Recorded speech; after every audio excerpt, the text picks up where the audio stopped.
قیدیوں کا عبور مقتل۔ روانگی کے وقت کاروان اہل بیت کو مقتل سے گزارا گیا۔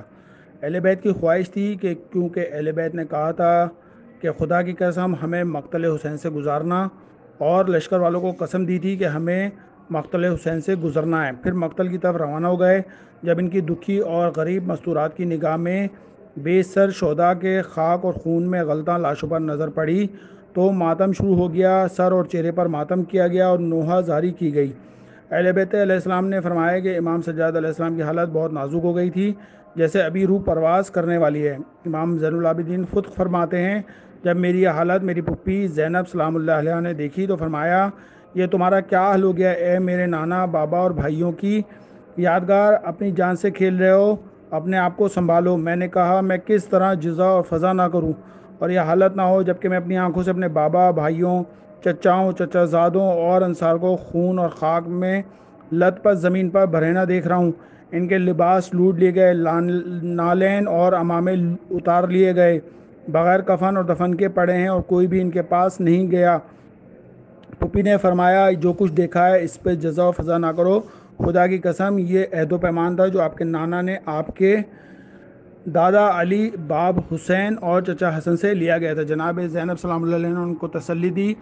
اقلع بنی ہاشم جناب زینب سلام اللہ علیہ شدت غم سے بے حال تھیں، جن کے دل کی کائنات درم بھرم ہو گئی تھی۔ اسی شکستہ دل کے ساتھ صدائے گریہ بلند کرتے ہوئے فرمایا، اے نانا محمد، آؤ دیکھو، یہ آپ کا حسین ہے کہ جس کا بدن مقدس کربلا کی گرم زمین پر پڑا ہوا ہے اور جو اپنے خون میں غلطاں ہے۔ یہ آپ کا حسین ہے جس کے مقدس جسم کو ٹکڑے ٹکڑے کر دیا گیا ہے۔ جناب زینب سلام اللہ علیہ نے اپنے آپ کو اپنے بھائی پر گرا دیا اور پھر اپنے دونوں ہاتھ سید الشہداء کے بدن کے نیچے لے گئیں اور انہیں آسمان کی طرف بلند کیا اور بارگاہ خداوندی میں عرض کیا، الہی تقبل منا ھذا القربان، خداوند ہماری اس قربانی کو قبول فرما۔ حضرت سکینہ اور سید الشہداء جناب شہزادی سکینہ اپنے بابا کے جسم اقدس کے قریب آئیں اور بڑی مشکل کے ساتھ اپنے مظلوم بابا کے جسم کو اپنی آغوش میں لیا اور آپ اتنا روئیں کہ بے ہوش ہو کر زمین پر گر پڑیں۔ اسی غشی کی حالت میں آپ نے اپنے بابا کا یہ فرمان سنا، اے میرے شیعو، جب ٹھنڈا میٹھا پانی پینا تو مجھے ضرور یاد کرنا، کیونکہ میدان کربلا میں مجھے ظلم اور جبر کے ساتھ پیاسا شہید کیا گیا ہے۔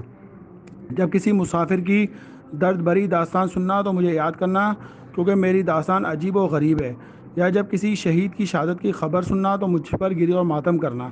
شہزادی سکینہ اپنے مظلوم بابا کے لاشے سے جدا نہیں چاہتی تھیں اور اپنے بابا کے لاشے سے ان کو جدا کیا جائے، لیکن تمام کوششیں ناکام رہیں۔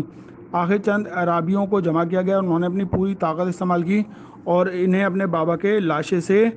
جدا کیا گیا، لیکن آپ نے جو ہے پھر اپنے آپ کو امام کے جو ہے اوپر گرا دیا اور اپنے مظلوم بابا کے جسم اقدس کے پاس آئیں اور اسے اپنے دونوں ہاتھوں کے ساتھ اٹھایا اور اپنے سینے سے لگا لیا۔ پیغمبر خدا کی بہو بیٹیاں مقتل میں اپنے عزیزوں پیاروں کے لاشوں پر گریہ وزاری کر رہی تھیں کہ جزر بن قیس ملعون مقتول کی طرف بڑھا اور اپنی منحوس آواز بلند کی کہ فوراً مقتل سے باہر آؤ اور اپنی سواریوں پر سوار ہو جاؤ، لیکن ان غمزدہ اور مغموم اور محزون بیویوں نے اس کی آواز کی طرف کوئی دھیان نہیں دیا۔ عمر ابن سعد کی فوج آگے بڑھی اور ان مقدورات عصمت اور طہارت پر تازیانے برسانے شروع کر دیے۔ ان ظالموں نے غم سے نڈال خواتین کو اس طرح شہداء کی لاشوں سے جدا کیا اور دوبارہ اونٹوں پر سوار کیا۔ جب امیر المومنین حضرت علی علیہ السلام کی بہو بیٹیوں کو کوفہ میں لایا گیا تو کوفہ کے زن اور مرد اہل بیت رسول کا تماشا دیکھنے کے لیے ان کے گرد کھڑے ہو گئے تھے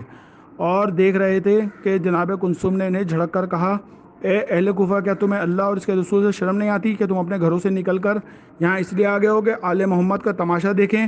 ایک عورت نے جب اسیروں کے اس کاروان کو دیکھا تو اپنے گھر کی چھت پر کھڑے ہو کر پوچھا، تم کس ملک اور کس قبیلے سے کے قیدی ہو؟ ایک نے کہا کہ ہم پیغمبر اکرم کے گھرانے کے اسیر ہیں۔ کوفہ کے لوگ عذرائے رحم اور صدقہ اہل بیت کے بچوں کے لیے روٹی کھجور وغیرہ لے کر آئے۔ کوفیوں کے اس سلوک کو دیکھ کر حضرت کلثوم نے انہیں آواز دی، ہم پر صدقہ حرام ہے، اور آپ نے بچوں کے ہاتھوں سے لوگوں کے دیے گئے صدقات زمین پر چھوڑ دیے اور فرمایا، ہم رسول اللہ کی اولادیں ہیں، ہم پر صدقہ حرام ہے۔